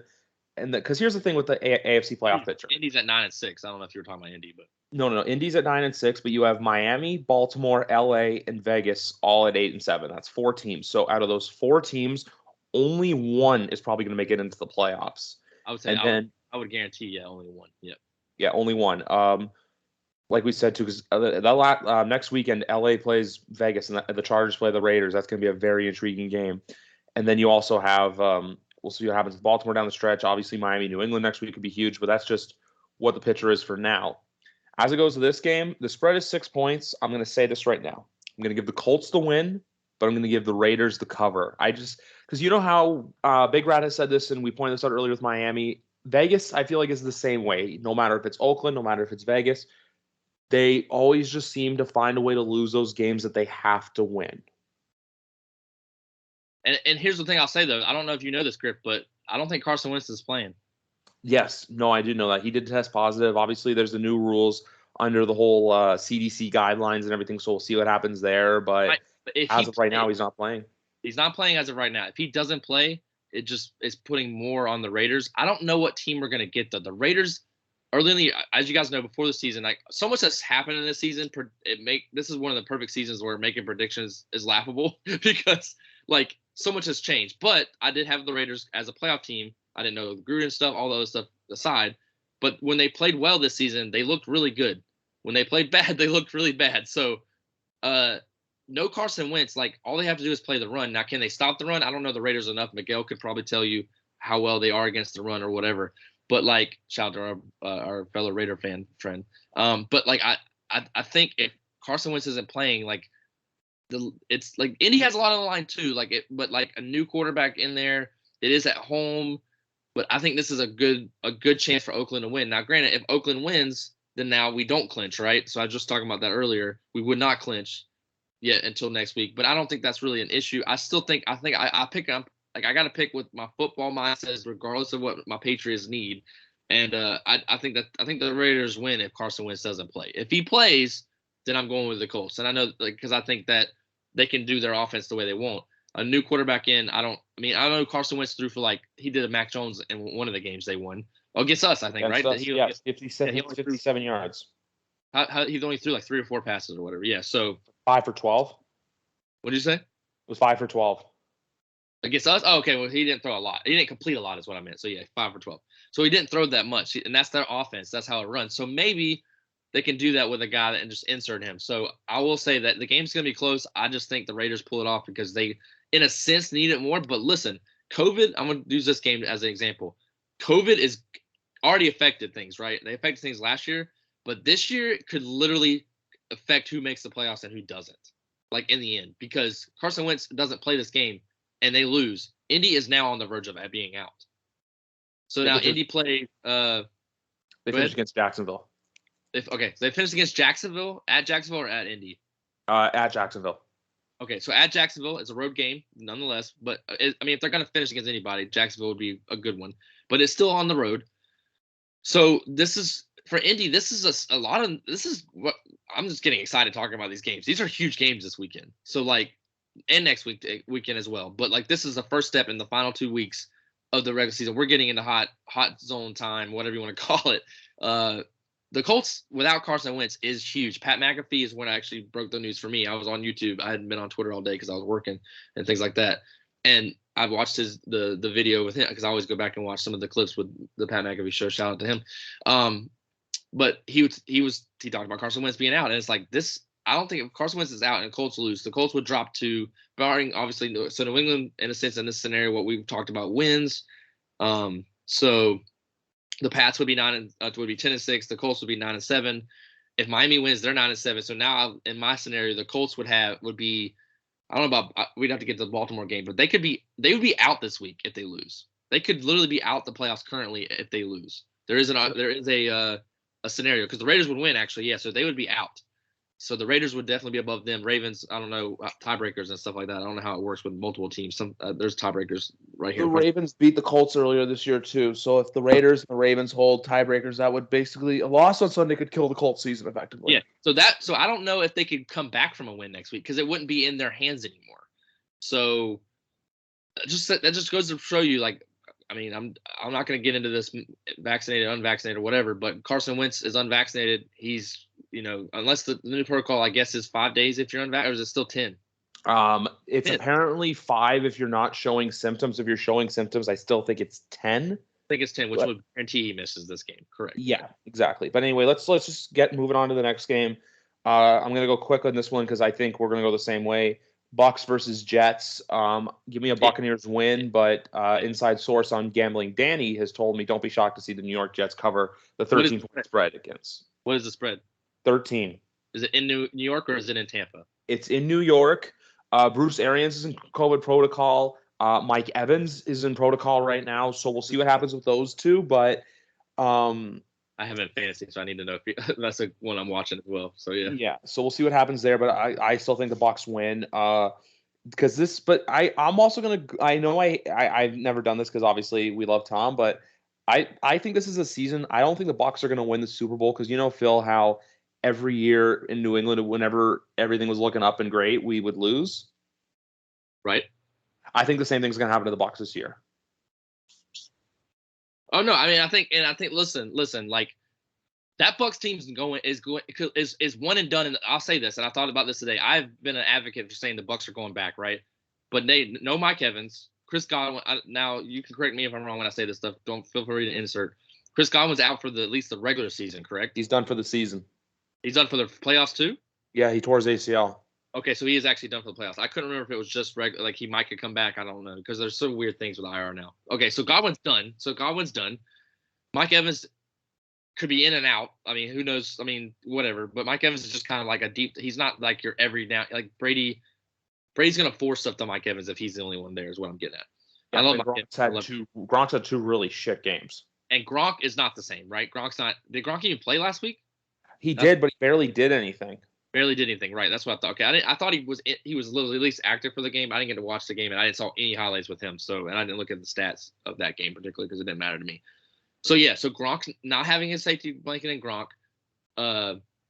Antonio Brown, the only guy they have. You just shut down Antonio Brown. Who else does he need to throw to? Also, Leonard Fournette, is he out for the year or just out for the regular season? I'm gonna look that one up quickly because I honestly don't know. Because I think one of those guys, I thought it was Godwin, but I think one of the guys is only out for the regular season, and he could come back in the playoffs. I don't know if that means week 1. Like the Bucs are not getting a first round bye. That's the thing. The Bucs need a first round bye. Now I'm saying they're not going to get it. Maybe they end up getting it. I have to look at all some of these matchups. Fournette is done. He's out, so he's on injured reserve. So he is eligible. He's done for the regular season, but he could be back for the playoffs. For the playoffs. Okay, so that's what. All right, so that's it was him. Now I got one. Okay, so then that's another hit. Like, granted, the other guy looked good in the game. Vaughn, I think, is he a rookie, or I think he's a rookie, or either he's like a younger player. Young player in the league, Keyshawn Vaughn. Yeah, what's his name? Keyshawn Vaughn. Yeah, Keyshawn Vaughn. I couldn't remember his first name. So yeah, so he may actually be a better running back anyway. So that's we'll leave that alone. I mean, granted, he hasn't had the carries and the experience like Fournette, but when Fournette, they could probably deal okay without him, is what I'm getting at. So, anyways, what I'm saying is the Bucs. I don't think this Bucs team. I think this Bucs team could be one and done depending on who they play if they don't have a bye week. So right now, currently looking at the playoffs, they would play the Arizona Cardinals. They are losing that game. Now the Cardinals, I have opinions on them. We'll get to that, but anyways, I'm going off a tangent. But what I'm saying is the Bucs are unhealthy or not winning in the playoffs. Brady has to have somebody. And Antonio Brown being the only guy, and once again, Antonio Brown, the liar that he is, I'm sorry, I can't stand that guy. Never liked him anywhere. It's not going to be reliable either. So I hate it for Tom. Like, I think Tom, it's going to make Tom come back. I don't think Tom's going to want to end the season on this. But I don't know. We'll see about that. But yeah, I think the Jets could cover. I don't know. I'm not going to predict that because it's too close. But I wouldn't think that's a far off bet. I've been talking to Danny. Shout out to Danny, that you just shouted out as well, about some betting options and stuff like that. It's not legal in my state, so I can't really bet on it. But yeah. You can. You probably just have to go to a casino to do so. But anyway, like we said, you know what? If it could happen, we don't know. Am I going to put it in my weekly IG reel TikTok video? Probably not. The next one I am, though, because LA Rams at Baltimore. I'm going to say this right now. Baltimore is my surprise team of the year for how bad they've been playing. Obviously, injuries aside and everything. They've went 0-4 in December, which is something you don't want to do. But 46.5 points, give me that over. This Baltimore defense isn't good. LA's capable of scoring points. Lamar Jackson is practicing this week for the first time since getting hurt against Cleveland, but we'll see what happens here. But like I said, I think LA is finding a groove at the right time. And, man, Baltimore is going in the opposite direction. Yeah, and I think so. Another case, Griff, right? Another case where, well, I don't know if has it been. Well, Lamar Jackson's been injured, not COVID, right? Yeah, he was injured. He's been with a hurt. He didn't start the last 2 weeks because of his ankle. So it's not COVID's fault, but another example where like injuries are killing these teams' chances. Like the Ravens aren't making the playoffs. I agree. They're losing to LA. Like LA, regardless of what you think about them, they're good enough to beat this Ravens team, even if Lamar is back. So yeah, I think like for the game set, I think they lose. But here's another scenario where the Ravens are now a team that should have been in the playoffs. Like there's no excuse. They should have been in, but now they have injuries and COVID has affected other teams and them. So it's like there's another team that's going to miss the play. So there's going to be a lot of good teams that people are going to think. So how they react next year is what I'm getting at, is going to be a key, like in the offseason, things like that. The Steelers are a good example as well. Ben Roethlisberger is just terrible. That team's not terrible, though. I think that team with a competent quarterback could be right there in contention next year. But we'll get to that later. But yeah, I think the Ravens lose. I think the Rams win this game easily, in my opinion. I do like the points, though. Like I said, I do like the points. 46.5. Oh, yeah. I'll probably take that, too. As far as healthy and back, yeah, I'll take that. Exactly. And then also, too, in Philadelphia at Washington, Philadelphia, one of my surprise teams in the year for how good they've been. Philadelphia really finding their groove at the right time. If all goes their way, I believe they can clinch a playoff spot this week, considering where they were at the beginning of the season. Everyone thought this was a rebuild year. They've really impressed a lot of people, including myself. And once again, I'm going to take them to beat the football team because, like I said, the football team got their embarrassed on Sunday Night Football last week, and the Eagles, like I said, they're finding the rhythm, they're finding their grooves at the right time. And also, too, if you need a fantasy running back for your championship, or in my case, your third place matchup, go get Boston Scott. Yeah, that's good. Yeah, I mean, Washington is just, they're one other COVID team that's just destroyed right now. So yeah, Philly's gonna win, and I know Matt on Twitter, we were talking about how Philly would be like the worst. I don't think they're the worst 7 seed. I think we've seen a lot worse. Obviously, we haven't seen that many 7 seeds yet, but Seahawks in 2010. That's what I said. That was exactly what I said. 7-9. That team that team was not as good as this Philly team. I agree with Ramey, who actually said that. But anyways, not to go on that. I think Philly wins. Yeah, and right now holds the spot. I don't know. Like I said, I don't know enough about the NFC, like future like games and all that stuff like that. But Philly looks to be the front runner. Like Atlanta, we have Atlanta losing. the Saints aren't going to win. So then the only person they have to compete with now is Minnesota. So who does Minnesota play this week? Minnesota plays on Sunday night against Green Bay, which we'll get into in a minute. But yeah, like we said, look, Philly's going to win this game. This next game, I don't even want to talk about. It's the Jets. It's the Giants and the Bears. Good Lord. Well, I don't say it means nothing, and I guess in the draft scheme of things, it does. But well, if you're a Giants fan, you're hoping that the Giants. I feel like you want the. It's so confusing because I don't know if you know this, Phil, but the Giants hold the Bears' first round pick this year because of the Justin Fields trade. So we'll see what happens there. But so you actually would want to win then. You would want to win. Yeah, so I guess you want the Bears to win. So you're spot. You want New York to win. You want who? Yeah, if you want the Giants to win because if you have the Bears pick, you need the Bears to lose.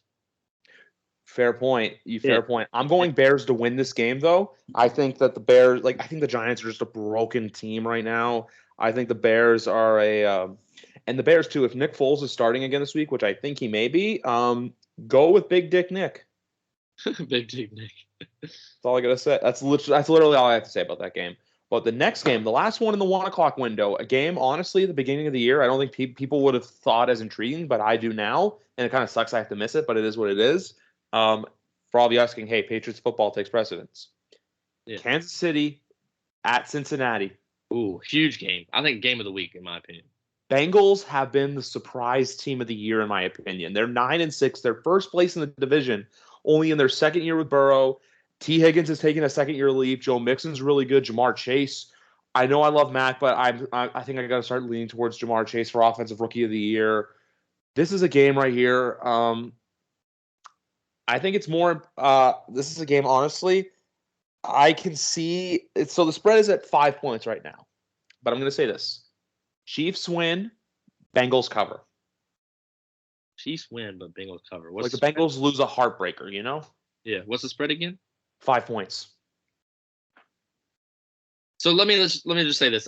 I know we do this a lot, and you can't overanalyze this a lot, but the wins that the Bengals have in the last, and I'm not gonna go at the beginning of the season because it's a different game. So we're going from the Raiders. They beat the Raiders. They killed the Raiders. So they're killing these teams. They killed the Steelers, but then they lost. They got pretty much beat the hell by the Chargers.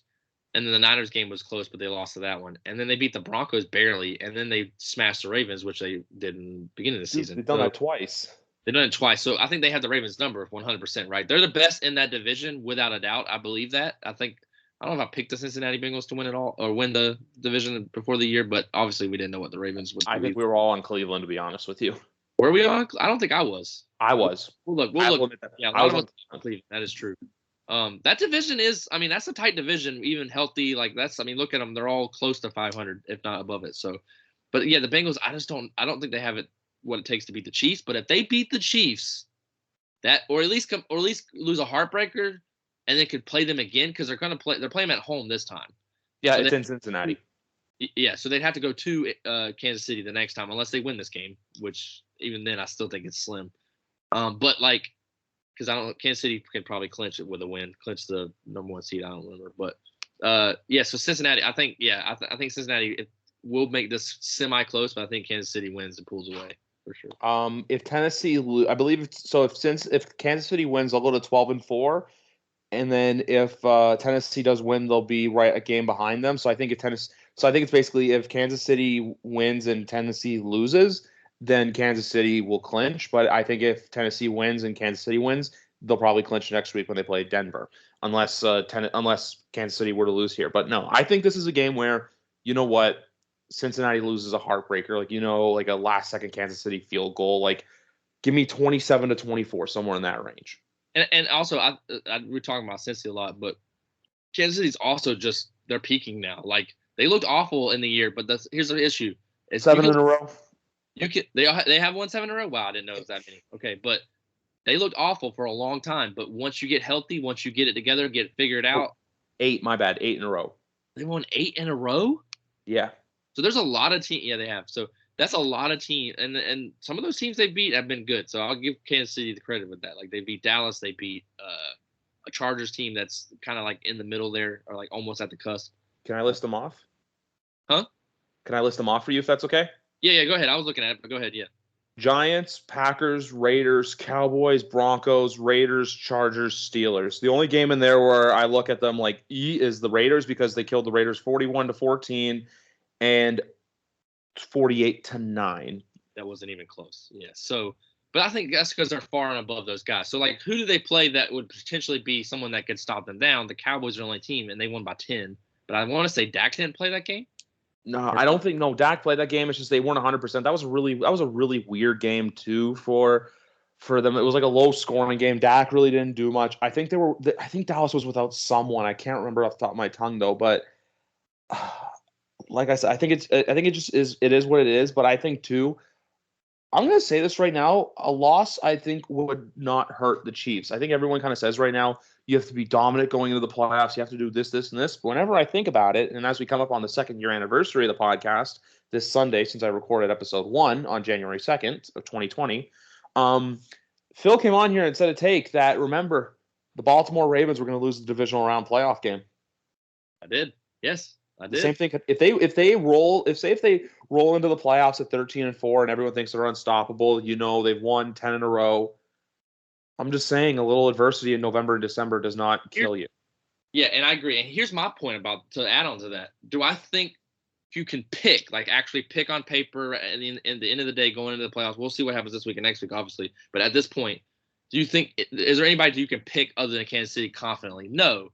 But maybe Green Bay. Green Bay. AFC side only. Oh, AFC side? No, I can't pick anyone confidently, and I would love to see my team in LA. And I know there's the matchup that gives everyone nightmares, which I think you know what it is. But I honestly, dude, this is the reason why I love this season so much. The amount of parity that is involved and the amount of the unknown that exists, where no one knows exactly who's going to do what or who's going to win. Right. No, exactly. And I think that's the thing. Like, I think it just proves that, like, anything can happen. And then also, though, that, you just have to – I lost my train of thought. But, it happens. But anyways, what were you saying? Repeat what the last thing you said, and it might remind me. I'm drawing a blank. Basically, just the whole that losing in December doesn't kill you. No, and I think – so, and my thing is this. I think Kansas – so what you said is great. Like, I think if this game is close – it would show, like, okay, how if it's not close at all and Kansas City blows them out, then it's like, okay, well, Cincinnati just can't play against, like, solid teams. Because, like, I mean, we just read off about that. And Kansas City's on a roll. But you know this more than ever. Like, we've been on streaks before where you haven't lost since, like, forever ago. And it's like, once you get down, like, obviously Kansas City, I don't know if they've been down. They probably have been down in that stretch, maybe in a couple of those games. But, like, once you haven't lost in forever, you forget how it feels. Like, I know it sounds stupid, but, like, that's what got the Ravens. Then the Ravens end in a huge win streak. They rested starters. They had a break, and then faced a hot team. So basically, what happened to them was, they started this year off 2-2. They won 12 straight. Week 17 did not play a single offensive starter that's like a weapon. Like, Lombardi didn't play. A bunch of other people didn't play. I can't remember who was on the team off the top of my head. And then they played Tennessee, who took care of us in the wild card round. And then you came on here and said Tennessee's going to beat them, and Tennessee walked all over them. Wasn't even close. Now, I didn't predict that part, but that's the thing. Like, all right, so you're going to have teams like, okay, Indy was hot. Now, granted, COVID just ended that. I don't think they're going to be hot anymore. But you had New England. New England was hot. Boom, Indy ended that. Right now, Indy's the new hot team. Now, Indy just got a hit. If Indy loses to the Raiders, they're not the hot team anymore. Now, Kansas City's the hot team, right? Like, the hot team is, like, circulating with 2 weeks to go, right? So if you're the hot team, Kansas City, say Kansas City does whatever the score is, but let's just say they handle business for the most part, 2 touchdowns at least over Cincinnati. Then next week, do they play starters? Do they have to play starters? They probably will, I think. Well, I don't know if you said this about those. Anyways, regardless of that, if they may not have to play all their starters, whatever, like, depending on when they play, all that kind of stuff, and will they, whatever. So if they rest starters, right, trying to make sure they're healthy, and that's literally Baltimore all over again. Like, because to me, I'm predicting ahead of time. If this happens the way this is going, the same way as Ravens, and the Kansas City team is there, and then there's that, whatever the team is, I don't know what team it is, Miami, it could be Miami, it could even be us, I don't know, but a hot team going in that has to play a game before them and then plays them, it could be the same scenario again. Exactly. Like, we're not saying it's going to be, it's just saying, like, hey, if this happens, Phil and I wouldn't be shocked. It depends on who. Like I said, it depends. Like Tennessee, I thought matched up. Like Tennessee was playing hard-nosed football. The Ravens were this powerhouse tossing football, and they don't know how to play tight, close game football. So that's why I picked. Like they hadn't seen that yet, and so I knew Derrick Henry was going to run all over them. I didn't think it was going to be a blowout, I'll admit, but I was so confident in that game. It didn't shock me at all the way it went because, like, yeah, the blowout part of it, but. The point is they won. Like, I knew without a doubt Tennessee was going to win that game because it just makes too much football sense. Like, and the same thing will happen to Kansas City. Kansas City is getting hot when it matters. If they have to sit, they will no longer be the hot team anymore. So it just depends on who they face. So just want to let that out there for the fans that are listening and guys like that, you know, or listening that were like, where am I coming from? I can't believe he's going to do it again. We'll wait and see.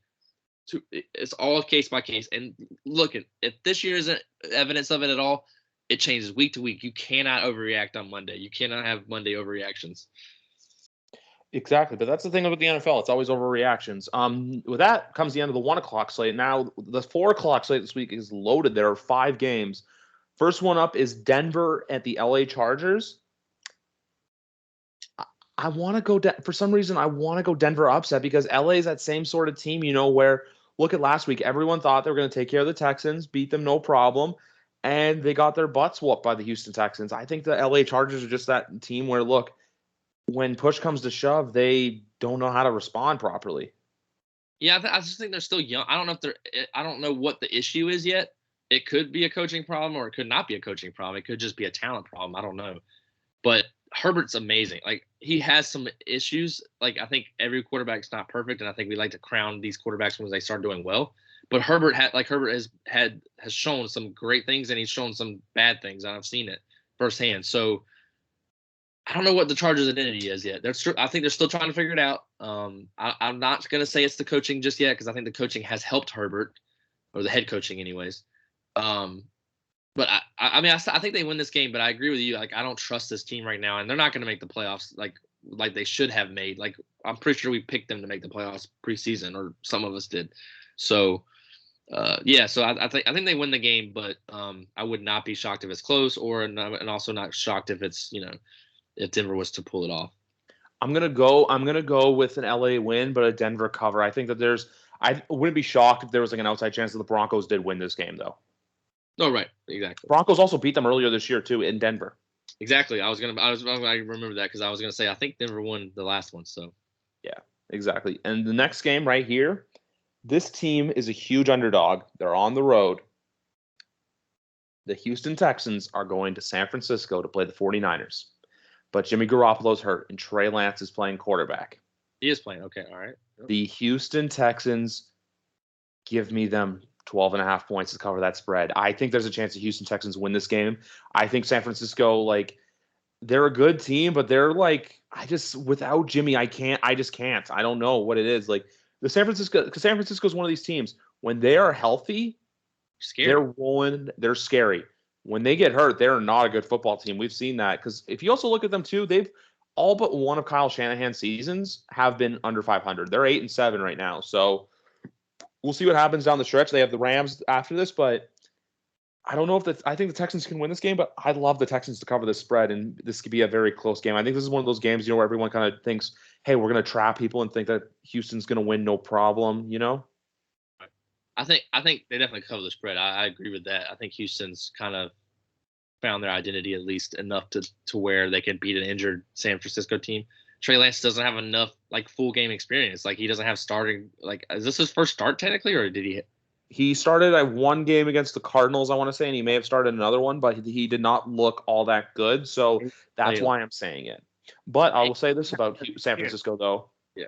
Bounce back season from your boy, Mr. Gamecock, Deebo Samuel. He was. I'll look at that. You said that. I'll look it up real quick. But he was the leading receiver in the freaking league. So come at me, bro. Man, I'm in 2 different leagues right now, and there's 4 leagues I'm in. 2 I didn't make the playoffs, and 1 I'm in the championship round. Last week, as soon as if you look at his fantasy numbers, he's only had single digits twice this entire year. Here's the thing, too, though, Griff. Let's let him in on that because I have Deebo on my championship target team. Shout out to my, I'm in the championship. Didn't have a good season in my other 2 leagues, but we won't talk about that. But Deebo Samuel in most leagues was taken after Brandon Ayuk. Most leagues he was taken after Brandon. Like, I don't know about your leagues, so I don't know. But in every league I had, I actually took Deebo after Brandon. So unbelievable. I wish I was more high on him and had him in every league because I think I would have been winning a lot more. But I'm glad I took him in one league. And he's actually 4th in receiving yards now. He's not number 1. Number 1, if you could guess, is Kupp. 2 is Justin Jefferson, and 3 is Devontae Adams currently. So he's 4th currently. But I mean, that's some pretty good class there. But yeah. Anyway, on to the next game. Another game right here, important for the playoffs. 4:25 start. Now we're in the 4:25 slot. Look, actually, I'm going to skip this game. I got to go to the next game. Go ahead. Because this one's a piece of shit game. That is Detroit. No one cares. Versus Seattle. No one cares. I'm going to say this though. Literally doesn't matter. It literally doesn't matter. Watch the Detroit Lions win this game. I honestly wouldn't be shocked. I mean, do you want to know what their record against the spread is this year through 15 games so far? What is it? I think they're either 11-4 or 12-3 when it comes to covering the spread. Wow. They've won 2 games, but they've covered the spread 11 times. They always make people think that they're not going to cover. The only 2 times they didn't. I'm gonna look up their spread record while you go on. Yeah, well, no, I was gonna say while you're looking that up, I'm looking at their games and at least box score. Now, granted, I don't care about Lions games, so I don't know a lot of these. But outside of when they played the really good teams, okay, they got destroyed by the Packers, they got destroyed by the Bengals. But every other game, I mean, Rams was even, and they got destroyed by the Eagles as well. So whatever. Only lost by 3 to the Browns, 2 to the Bears. They tied the Steelers. They barely lost 2 points by the Vikings, 10 to the Bears earlier in the year, 2 to the Ravens earlier in the year. So 4 to the Falcons last week.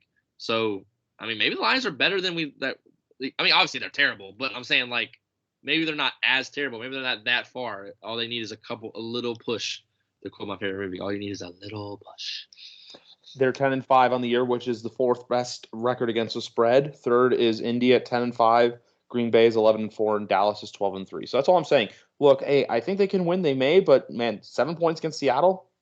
Give me that. Give me a Detroit Lions cover. Give me that too, and give me the Detroit Lions win. I don't. Seattle's done. Russell Wilson might be the last year that you ever see him in Seattle. Oh, Seattle's rebuilding. They're going to be bad for the next couple of years. Sorry, Alex Larson.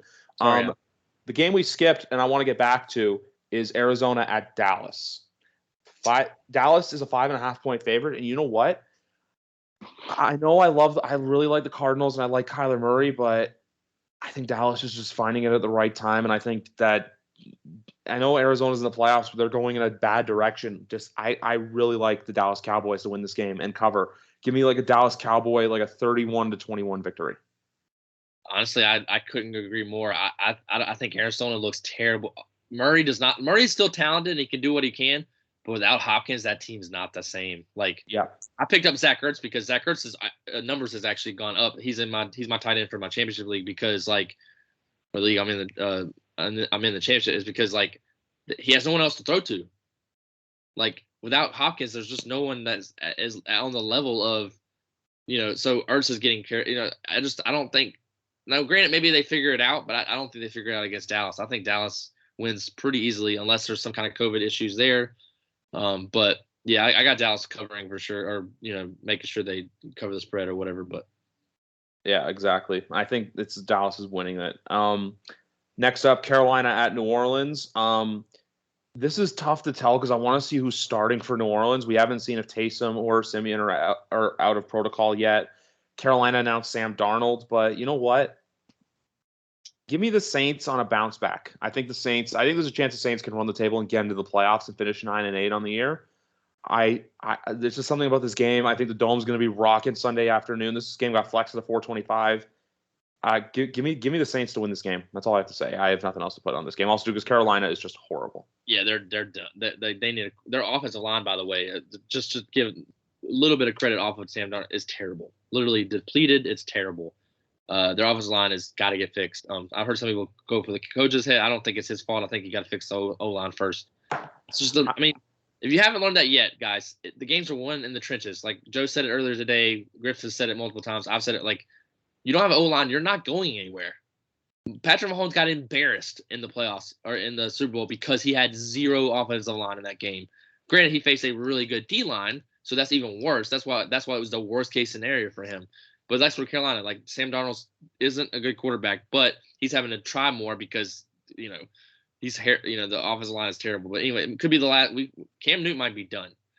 That's another note for Carolina. This could be his last, like if he gets to come in at all. But this could be the last time we ever see Cam, because if it doesn't, I mean, unless they give it one more year and they give him another, they give him off the line or something, let him start while the rookie, whoever they draft. But yeah, I got Saints winning this game. I don't, like you said, you don't know who's starting. I don't know if Taysom Hill's going to be healthy, but I don't know who they're trying to go with. I don't know who Simeon is. It Trevor Simeon who they would probably go with, I guess, if he's healthy. Both were in protocol. That's why I said I don't know who's starting. It's just when it comes down to things, I trust I also have the Patriots for some reason. I trust the Saints more than I do the Panthers. That's all. I agree, and I do think I just said that the D line for the Saints is good enough to win it. So low scoring, ugly football. Let's just put it. Yeah, ugly football. I wouldn't watch this one. So yeah, I got Saints winning. Exactly, and then Sunday Night Football, 8:20, Packers at Vikings. I'm gonna sound crazy. Give me I was gonna say sound crazy. I want to go Vikings upset, but I don't. But if you look at the Packers' recent track record, they've won so many close games. Like they barely beat the Browns, they barely beat the Tyler Huntley Ravens. In their last two, they won 31-30, then 24-22. I'm not gonna say a Vikings upset, but I'm gonna say a Vikings cover the 6.5 point spread kind of game. And the Vikings, last time they played, now it was in Minnesota. That game was close. So, they won. Huh? The Vikings beat the Packers. Vikings won. That's right. The Vikings won. Yeah. So I think the Packers do win because it's at home. But I think it's close. That Packers defense is atrocious, yo. They gave up 30 points to the Bears, 28 to the Rams, 30 to the Ravens. Ravens that did not have Lamar, as you mentioned. They lost to the Vikings and gave up 34 points. Like that defense is not like they shut out Seattle. Congratulations. They lost this to the Chiefs, which I think that was a COVID game. I think Aaron Rodgers didn't play. But their defense is we're looking at late in the stretch. Early in the year doesn't matter. Their stretch right now does not look good. So I don't know. We'll get to the playoff predictions later, but I think Packers win this game, but I don't think their defense is where it needs to be to win in the NFC. Yeah, exactly. That's just my thoughts on it. And also too, when it comes down to it, I think the Vikings are just. It's like Vikings are another one of those teams that they just lose those heartbreaking games that they are supposed to win. Like this is a must-win game for the Minnesota Vikings, and I just can't see them rising up to the occasion. Can I see them covering the spread? Yes. Do I see them winning? No. And then Monday Night Football to finish things off. Browns at Steelers. This is the last Monday Night Football game of the year. Now I know we have the Monday Nighter playoff game on January 17th, but when I look at this game right here, I just look at it and I'm like, I just don't care for it. Like I understand. Look, it's gonna be very sentimental. Probably Big Ben's last home game in Pittsburgh, all that stuff. They're gonna roll the carpet out for him. But Cleveland's done. Pittsburgh's done. I think it's gonna take miracles for these teams to get into the playoffs. I'll watch it, but I don't totally care for it. I have no desire. I'm worse than you are because I have no desire to watch this game. Like you said, they're both done. Cleveland, I mean, Baker Mayfield should not be on the field. I'll say that from the day, like, whatever. You want to keep playing him, fine. But keep hurting him. Like, you're going to lose him and have to start all over again. But whatever. That's Cleveland. I'll let them do what they're going to do. They're ruining him he's not healthy. He doesn't need to be out there. But whatever. That's just my opinion. But I don't care. I guess I would pick Cleveland to win. But, it's Big Ben's last game at home. So I'll go Pittsburgh win, actually, to make it interesting. I'm going to go Pittsburgh to win just because, like that whole sentimental thing where it's like, so he can kind of ride off into the sunset. Then they they're in Baltimore next week. So whatever happens there happens. But I personally just like Pittsburgh I like Pittsburgh to win this game. Just flat out. And even if they win this week and next week, I still think they miss the playoffs. So I think they're one of those teams where they need you have to do A and B and you need C, D, E, F, G, H, I, J, K, L, M, N, O, P to happen. Right, so they would need to win out, which, let's just say there's odds that they could win out, right? 9-7-1 they would finish. 9-7-1. And then we already looked at, New England's going to be in, right? Essentially, based on what we've said. They'll be in with 10. So out of the wild card rankings I see right here, so it goes Colts, Patriots, Dolphins. I think the Colts and the Patriots are both going to make it. So that means then there's 1, 2, 3, 4, 5, 6 teams. I'm going to throw Denver in there just for the hell of it. There are 6 teams competing for effectively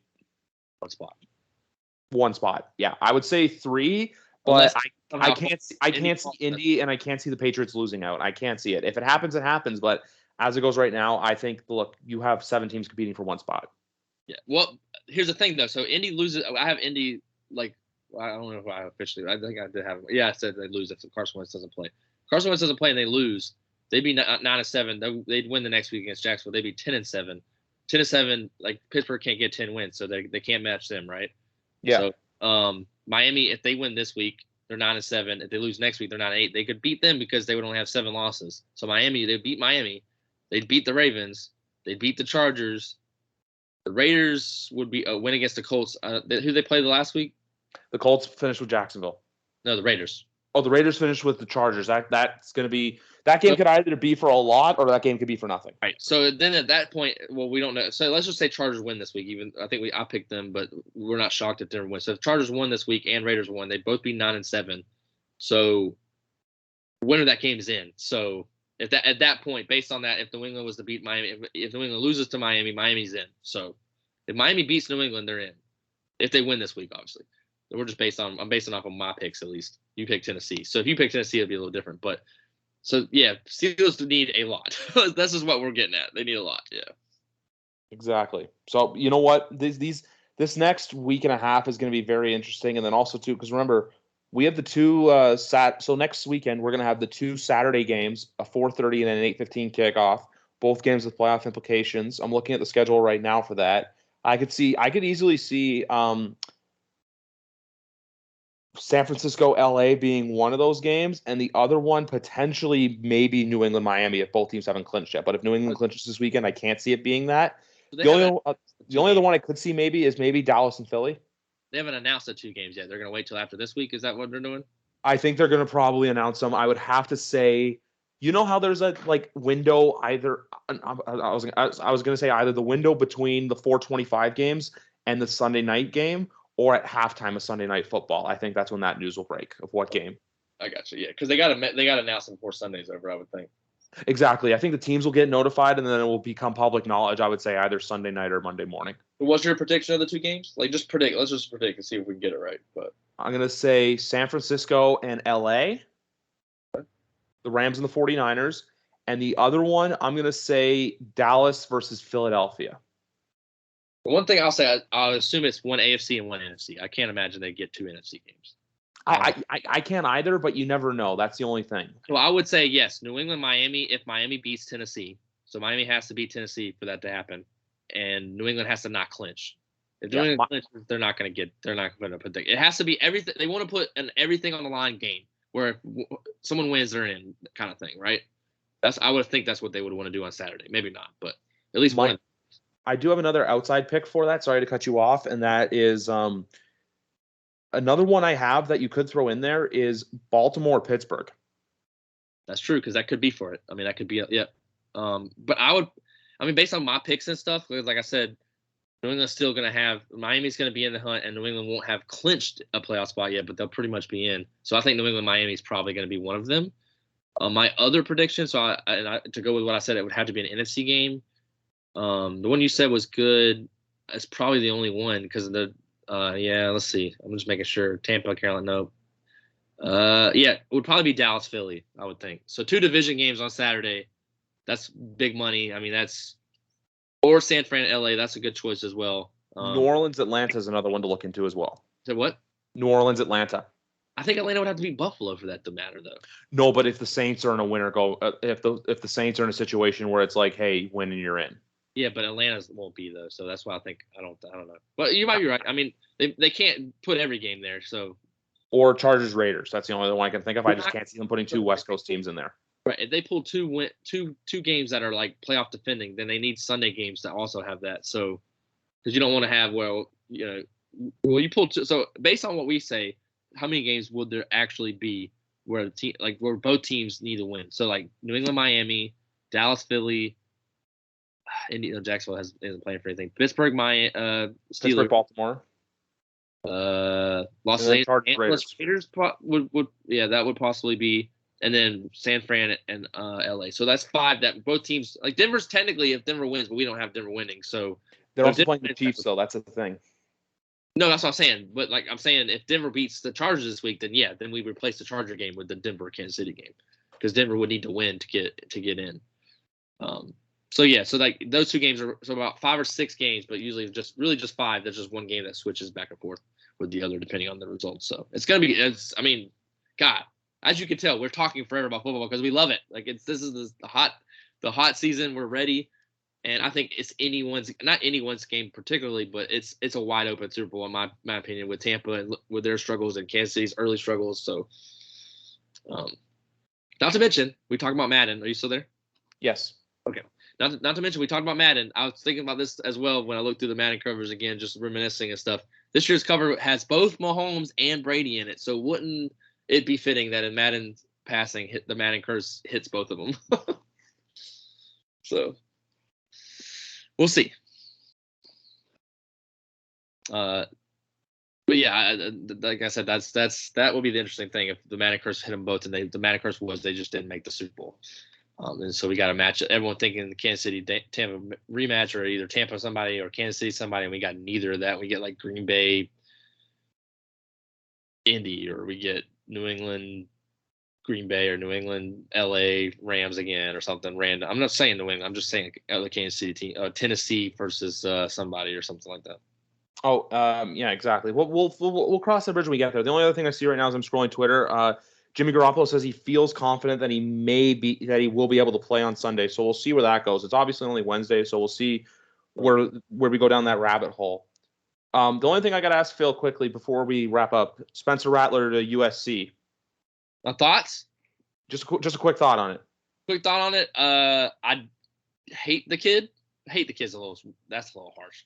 I don't care for the kid because I think he got cocky and he got humbled real quick in Oklahoma. But Beamer recruited him, so Beamer was the one that recruited him to Oklahoma. So if anyone's going to be able to get him straight and revive his career, it's Beamer. So I believe in Beamer. I really do, even though I haven't been able to watch as much Gamecock football this year. But I think it's a promising prospect. I'm not sold on it. I'm just willing to trust Beamer to see where it goes until it falls apart or doesn't or works well. So I completely understand. Yep. Well, anyway, folks, that's going to wrap it up here for episode number 141 of YWC Football Talk. I'll see you guys in the new year. Have a happy and safe new year. Enjoy week 17. Enjoy the rest of bowl season. And I'll see you guys next week for some more YWC Football Talk. Have a good one, everybody. Have a good one. Go Pats.